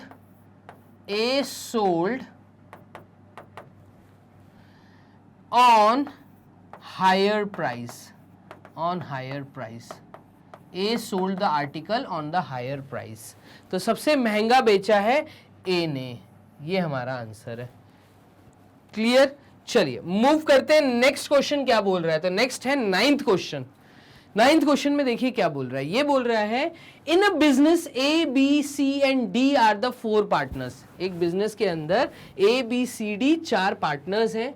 A invested is thrice C's investment. देखिए ये भी अच्छा क्वेश्चन है, अब ये पार्टनरशिप का क्वेश्चन आ गया। ए का इन्वेस्टमेंट दिया है, एज इन्वेस्टमेंट, ए का इन्वेस्टमेंट कितना दिया है, तो 3 टाइम्स, थ्राइस का मतलब 3 टाइम्स ऑफ सीज इन्वेस्टमेंट, तो सी के इन्वेस्टमेंट के 3 गुना बेचा। फिर इन्होंने बोला है बीज इन्वेस्टमेंट इज, बी का इन्वेस्टमेंट, तो बीज इन्वेस्टमेंट, बी का इन्वेस्टमेंट कितना है, तो बी का इन्वेस्टमेंट इन्होंने बोला है 1/3 ऑफ डीज, डी का जो भी इन्वेस्टमेंट था उसका 1/3। A and B invested equally. अब इन्वेस्टमेंट क्या है, तो A and B invested equally, तो investment of A is equal to investment of B, ये एक कंडीशन दी है, इन्वेस्टमेंट ऑफ बी। डन। ये कंडीशन को मैं बॉक्स में डाल देता हूं। चलिए, the total profit at the end of the year is 16,000। Profit कितना हुआ, तो प्रॉफिट एट द एंड हुआ है 16,000 रुपए का, 16,000 का। Find the sum of the shares of A and C. हमें ए और सी का सम बताना है, ये हम लास्ट में आते हैं, ठीक है। अभी सबसे पहले तो यहाँ से एक रेशियो निकालने का तरीका देखना क्या होगा। तो जब भी इन्वेस्टमेंट का क्वेश्चन आए तो आपको सबसे पहले तो पार्टनर्स का रेशियो निकालना ज़रूरी है। देखो कितने पार्टनर थे, तो 4 पार्टनर थे, ए बी सी और डी। ए ने जो इन्वेस्टमेंट किया था वो 3 टाइम्स ऑफ सी था, तो 3 टाइम्स ऑफ सी था। और बी का जो इन्वेस्टमेंट था वो डी का 1/3 था, तो हम ऐसा लिख सकते हैं 3c और d/3 दिया है। c और d के बारे में कोई बात नहीं की, तो c ने कुछ पैसा लिया होगा, d ने कुछ पैसा लिया होगा, डन। अब इसमें इन्होंने एक चीज बोली है कि investment of a is equal to investment of b। अगर इस कंडीशन को मैं यहाँ पे लिखता हूँ तो अभी ये प्रॉफिट वाला अगर मैं पार्ट यहाँ से हटा दूँ और यहीं पे इस लाइन का मतलब समझिएगा, तो यहाँ पे ये जो इन्होंने दिया था, अभी एक काम करते हैं, यहाँ से इस बॉक्स को भी रिमूव कर देते हैं, चलिए पूरे ही हटा देते हैं। देखिएगा यहाँ पे ये जो इन्होंने स्टेटमेंट बोला था, कौन सा वाला, तो यहाँ पे इन्होंने स्टेटमेंट बोला था A and B invested equally, तो A investment is equals to B investment. तो हम बोल सकते हैं ए का जो इन्वेस्टमेंट है वो 3 टाइम्स ऑफ सीज इन्वेस्टमेंट है और बी का जो इन्वेस्टमेंट है वो डीज का 1/3 है, ऐसे ही बोल सकते हैं। तो इसका मतलब जो डी का इन्वेस्टमेंट है, यहां से ये जो इक्वेशन बनी है, ये जो डी का इन्वेस्टमेंट है, तो डी का इन्वेस्टमेंट 3 × 3 इज 9, तो 9 टाइम्स ऑफ सीज इन्वेस्टमेंट है। तो डी का इन्वेस्टमेंट देखो, डी का इन्वेस्टमेंट क्या मैं अकेले का बोल सकता हूं कि ये डी का इन्वेस्टमेंट मैं बोल सकता हूं 9 times of C, 9 times of C. Clear? अब देखो C का तो C मान लेते हैं, D का 9 टाइम्स ऑफ C आ गया, A का भी 3C के टर्म्स में दिया है, C। क्या B को, इस D को मैं 9C/3 लिख सकता हूं?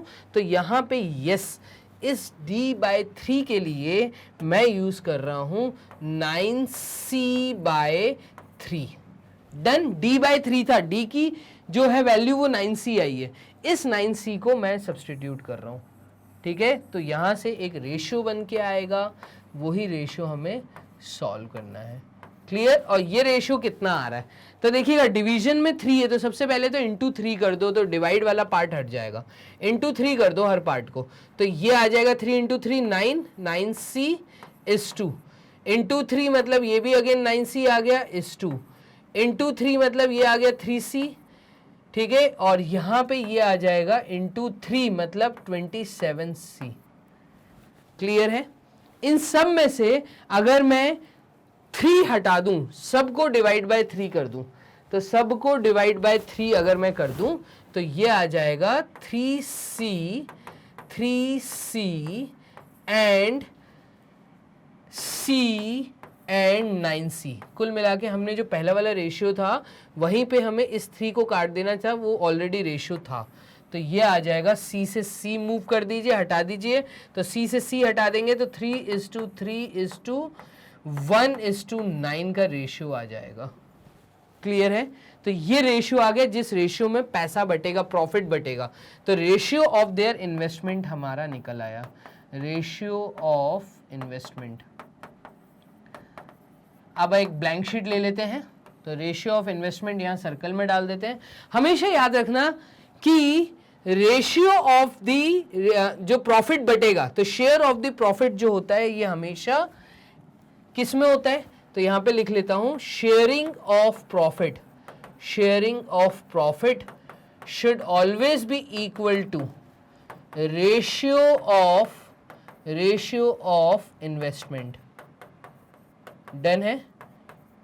तो यहां पे 4 पार्टनर हैं, अब ए पार्टनर की हम बात करते हैं, ए पार्टनर को कितना मिलेगा, तो ए पार्टनर को मिलेगा, इन सबका सम टोटल कितना हुआ, तो 3 + 3 = 6, 6 + 1 = 7, 7 + 9 = 16, ठीक है। तो 3/16 ए को मिलेगा, तो यहां पे हम लिख लेते हैं 3/16 पार्ट मिलेगा। बी को कितना मिलेगा, तो बी को भी अगेन 3/16 पार्ट मिलेगा। सी को कितना मिलेगा, तो सी को यहाँ पे मिलेगा 1/16 पार्ट, और यहाँ पर आपका नेक्स्ट दिया है 9/16, तो 9/16 डी को कितना मिलेगा, डी को मिलेगा 9/16 पार्ट किसका, जो प्रॉफिट हुआ। तो प्रॉफिट कितना हुआ, प्रॉफिट था हमारा 16,000, मैं कहूंगा यहां पर इंटू 16,000 इंटू 16,000 इंटू 16,000 इंटू 16,000, ऐसा कर सकते हैं, क्लियर है। और इनका अमाउंट निकल के आ जाएगा। तो ए का पार्ट कितना निकल के आया, 16 से ये गया तो 3,000 रुपये ए को मिलेंगे, 3,000 रुपीज। ऐसे ही बी को कितना मिलेगा, तो ये मिलेगा अगेन रुपीज 3,000, ठीक है। सी को कितना मिलेगा, तो सी को मिलेगा अगेन रुपीज 1,000। और डी को कितना मिलेगा, तो डी को मिलेगा 9,000 रुपीज। क्लियर, बस यही हमें बताना था। ये हम व्हाइट कलर के पेन से यहां पे बॉक्स बना देते हैं। तो ये ए का शेयर, ये बी का शेयर, ये सी का शेयर और ये वाला डी का शेयर। क्लियर है। अब देखिएगा यहां पे हमसे पूछा क्या था, तो टू फाइंड हमसे पूछा था सम ऑफ किसका सम पूछा था, तो हमसे पूछा था find the sum of the shares of A and C in profit. तो sum of shares of A and C in profit, फायदे में इनका जो शेयर है उसका सम बताइए, ए और सी का। तो ए ये रहा, सी ये रहा, ठीक है। तो 3,000 प्लस 1,000, 4,000 आपका आंसर आ गया। डन है। यहां पे देखिए हमें जो पता करना था यहां पे हम लिख देते हैं आंसर, और आंसर हमारा आ गया कितना, तो आंसर हमारा आ गया ए 3,000 प्लस 1,000 और ये हमारा आ गया रुपीज 4,000। क्लियर है, ये हमारा आंसर है। तो आंसर हमारा आया है 4,000, 3,000 प्लस 1,000 सम आया है 4,000। क्लियर। तो जल्दी से मुझे कमेंट बॉक्स में बताइए आपको ये बातें क्लियर हो गई, समझ आ गई अच्छे से। हम लोग मूव करते हैं लास्ट क्वेश्चन की तरफ। यस, लास्ट क्वेश्चन है 10th क्वेश्चन, एक बहुत इंपॉर्टेंट है, एक बहुत अच्छा क्वेश्चन। क्या बोल रहा है, Amar, Bhuvan and Chetan have some marbles with them. Bhuvan has 20% more marbles than Amar. देखो भुवन के पास कितने मार्बल्स हैं, तो 20% ज्यादा है, 20% ज्यादा है देन अमर, अमर के कंपैरिजन में। तो यहां पे बोल रहा है, इस प्लस के साइन को अभी हटा दो, 20% मोर देन अमर ए, ठीक है। चलिए आगे क्या, तो आगे समझना। एंड चेतन हैज, चेतन के पास कितने हैं, 10% लेस मार्बल्स देन भुवन। तो 10% लेस देन भुवन, भुवन के कंपैरिजन में, ठीक है। तो अमर, भुवन, चेतन, तो भुवन और चेतन की बात की गई थी, हमने भुवन को लिख लिया, हमने चेतन को लिख लिया, ठीक है। आगे क्या दिया हमें, if the total number of marbles with them is 328। अच्छा, अगर टोटल नंबर ऑफ मार्बल्स देखें तो number of marbles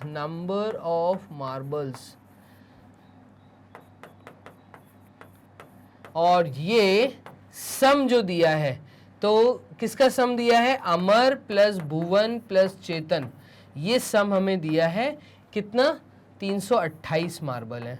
in all total 328 marble है। Then find the number of marbles with Bhuvan. आप बताइए भुवन के पास कितने मार्बल हैं, ठीक है। चलिए इधर देखिएगा, अगर टोटल मार्बल्स मुझे पता है 328, तो मैं ऐसा बोल सकता हूं कि क्यों ना हम let Amar has x number of marble. तो हम यहां पे बोल रहे हैं let Amar has x marbles. अगर अमर के पास x नंबर ऑफ मार्बल्स हैं, ठीक है, तो भुवन के पास कितने होंगे, तो भुवन के पास होंगे अमर के कंपैरिजन में 20% ज्यादा, तो 20x/100। डन। और ये वैल्यू कितनी आ जाएगी भुवन की, तो ये आ जाएगा 120x/100। अभी चेतन के पास कितना होगा, तो चेतन का केस देखिएगा, चेतन में बोला है 10% लेस देन भुवन, भुवन से 10% कम।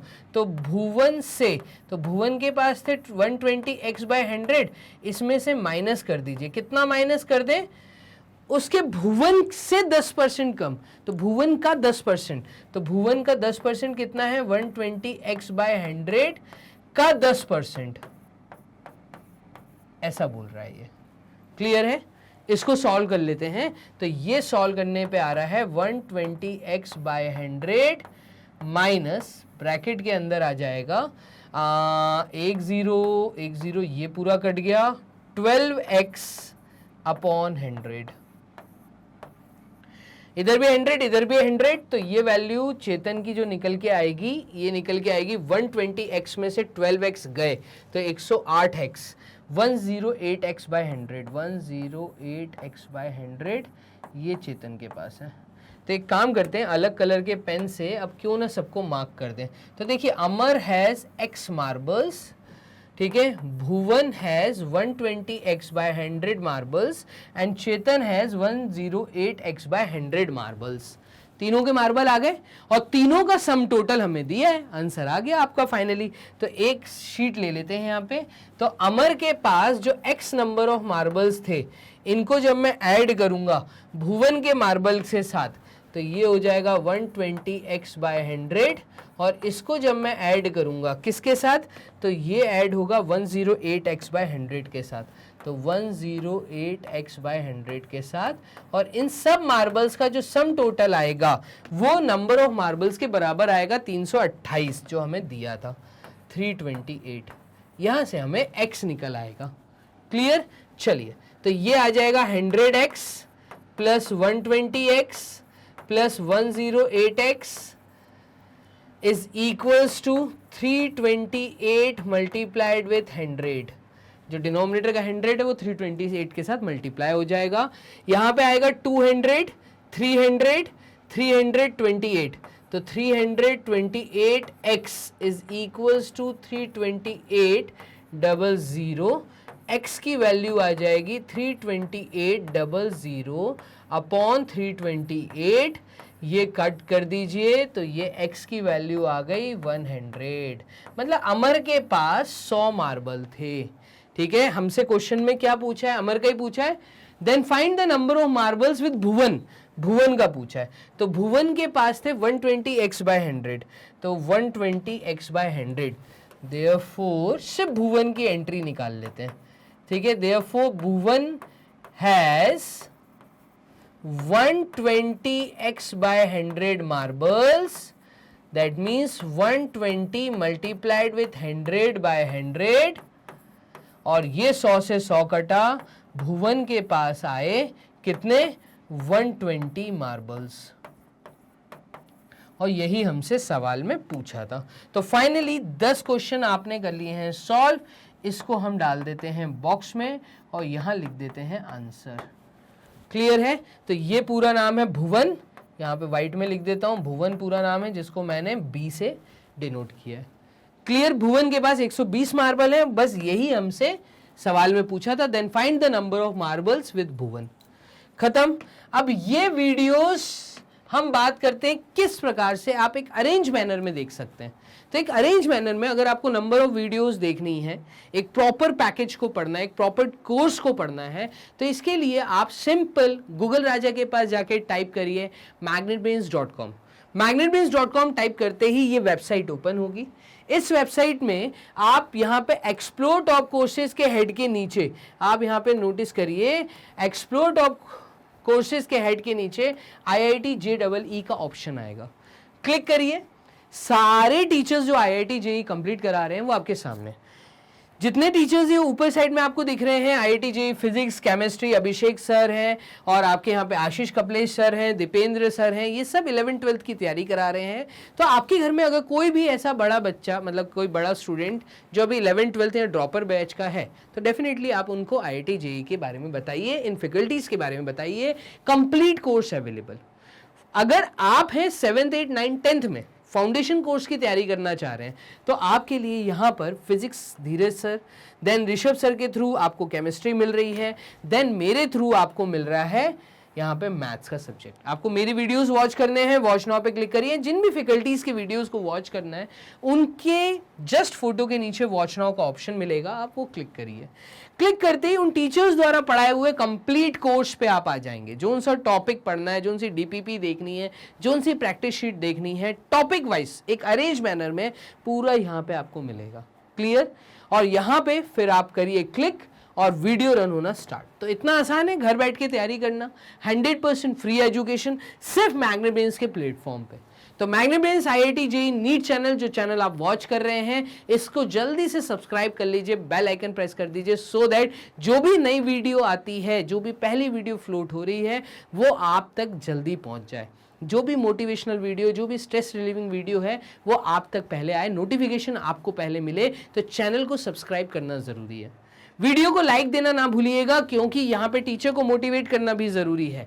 तो वीडियो को लाइक भी करिए, इसी के साथ में दूसरों की हेल्प करिए, वीडियोस को शेयर करिए सारे सोशल मीडियाज़ पे।